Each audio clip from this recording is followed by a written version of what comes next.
everybody, this is Joanne Wallace, the Angel of Angels Citadel. You've probably seen our blog, and if you hang out on Discord on the CU server, you know me as Corsana. I'm one of the moderators there. Today we're doing a new video. Last video we did was Roll20. This video we're going to unbox something special, the Black Box of Invisible Sun by Monte Games. Now, everybody knows I love Monte Games. I'm a big fan. We have one, as you can see, along with all the other stuff we have. So to do this video, because we already had one, my husband, wonderful that he is, ordered me a new one. So today we're going to open it, and I'm going to be careful about opening it because as soon as I'm finished with this video, I'm going to be shipping it off to someone I think of as a son for his birthday. It'll be a little late, but I think he'll love it anyways. I know I would. So, what do you get with Invisible Sun for $250? First, the packaging. The packaging is always very nice. Sometimes it gets a little banged up, but that protects the contents inside. Yes, I'm still unpacking.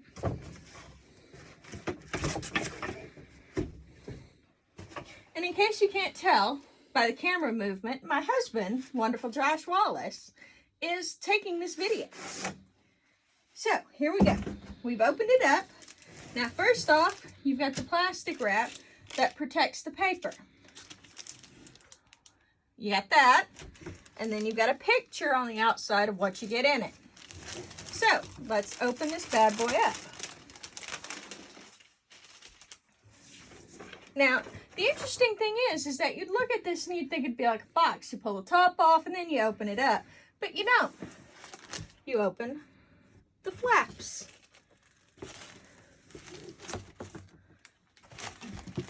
Now, the top of the Invisible Sun box has the Invisible Sun symbol. You can see it right there. This will be showing up a lot, I promise. Now, I'm going to start from the bottom and work my way up. First, we're going to pull out the books, if I can get them out.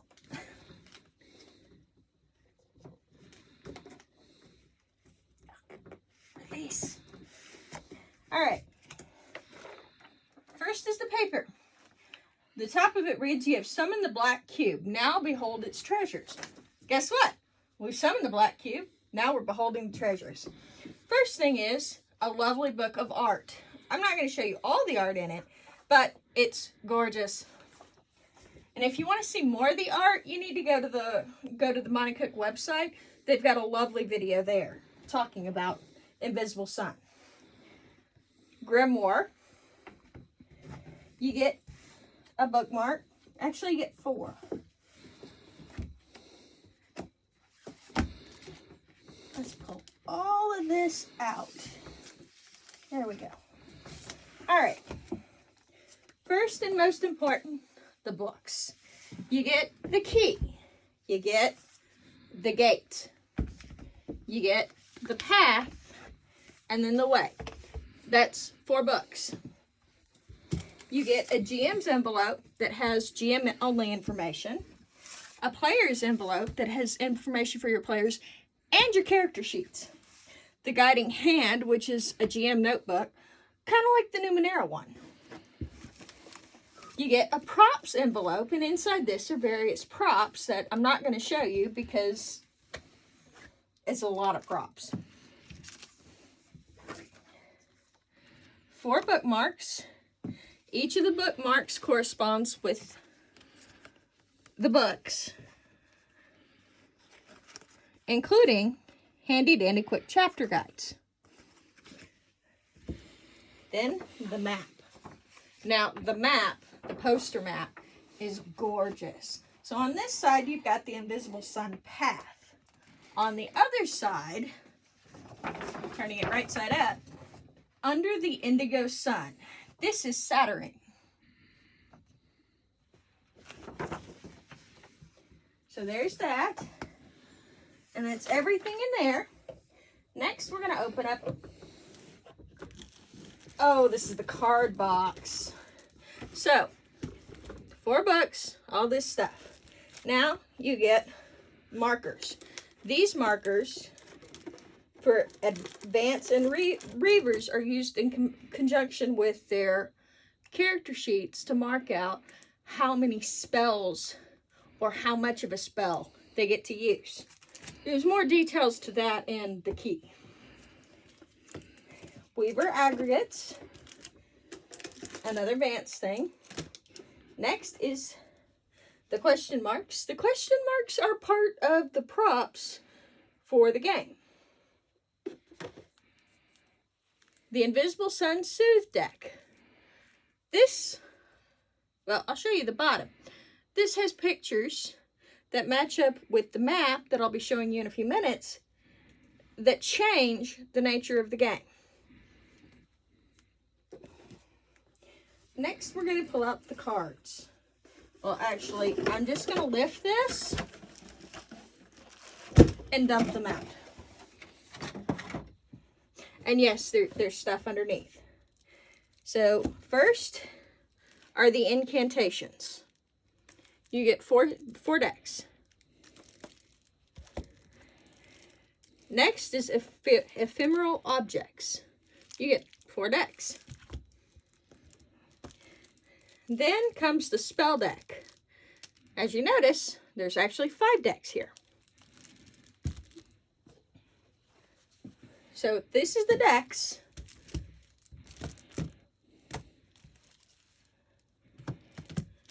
Yes, my table's only so big. I'm sorry. You'll have to forgive me because my table's only so big. Because my gaming room is only so big. Next is look at this beauty. This is a fabric map of Saturnine. Isn't that gorgeous? The ink is well set. It's not likely to bleed. And it's a heavier fabric. This isn't light linen or anything. This is actually heavy, good cotton. The reason why I know that is because I do a lot of crafting as well as gaming. The next cloth piece. Isn't this gorgeous? This is the Invisible Sun map in cloth. Again, not likely to bleed, and it's made out of a heavy cotton fabric. Next is your playboard. So this playboard is the Invisible Sun map. And I'll lay it down so Josh can get a good look at it. Each of these corresponds with a different sun. And as you're playing, your hand that I'll be bringing up goes here, and then you lay the cards out on each sun as the scene changes. Your Visle warning sign. I just put it on the wall. I know some people like to use it when the Visle is getting into a place that's really kind of trouble. And then you've got your tokens. Joy, despair, acumen. And I believe that's death. Okay, what is that? I don't remember what it's called. Okay, well. But it's not death. It's pretty black skulls. Bane, I think. Or Bane. That works. That sounds right. And then enhanced or diminished. So that's that for that drawer. Ooh. And then the secrets. Now this is meant for the GM to use for running a game. Not only is it a lovely envelope, but the back of it has been sealed with a wax. Yes, that's wax. With the Invisible Sun emblem stamped into it. Pretty impressive work, if I do say. Because I do say. Now, the final box. Again, lots of packing, but this is to protect this. This is the Testament of Suns. Isn't it gorgeous? This is a hand. It is made out of a polymer resin, and it's fairly heavy. It's not, iron heavy, but it's heavier than most polymer resin hands you'd probably get because it's not completely hollow. It's only hollow from about here down. You'll find out why later.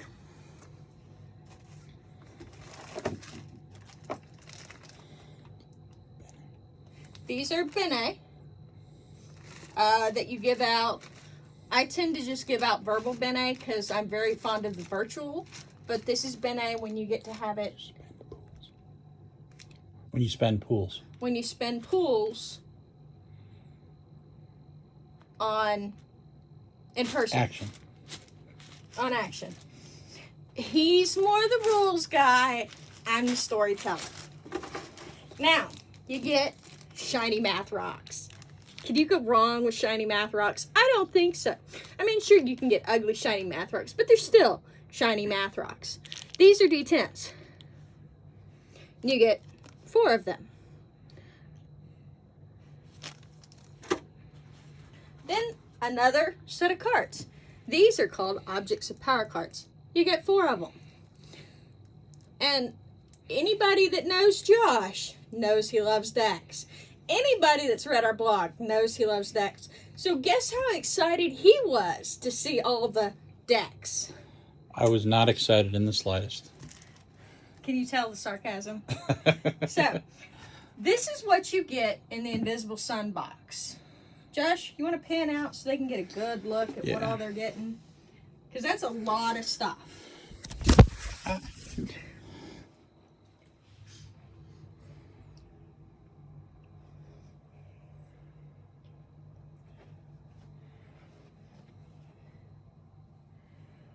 So, now, it's been said to me, oh, but it's $250. How could I stand to pay that? Well, here's the thing. You can buy it digitally for only $100. But let's do some math, shall we? I know some of you have come over from D&D 5e or D&D 3.5. Let me show you.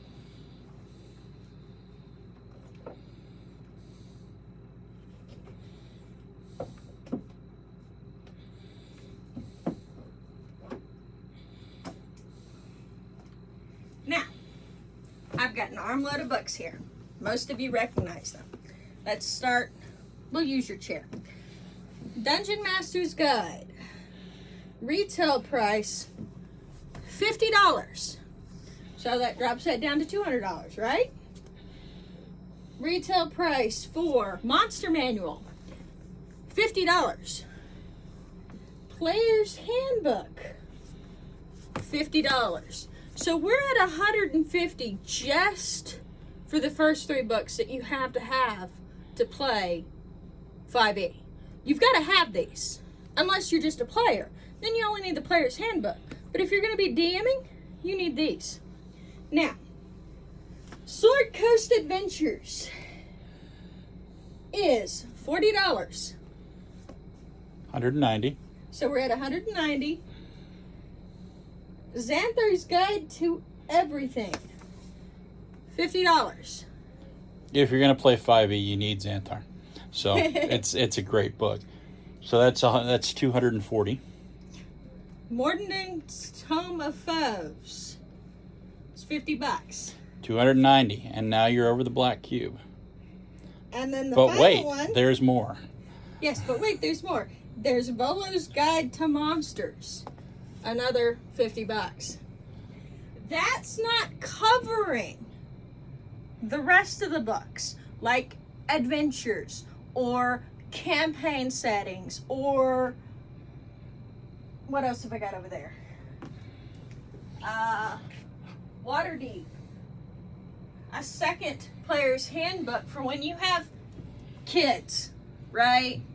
I have kids. They all wanted to play 5e. I had to have multiple handbooks. So, when you compare the two, which you can't for content,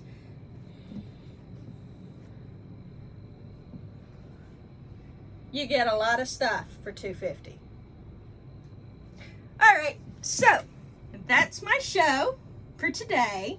I hope you guys enjoyed it, and I will be signing off so I can pack all this back up.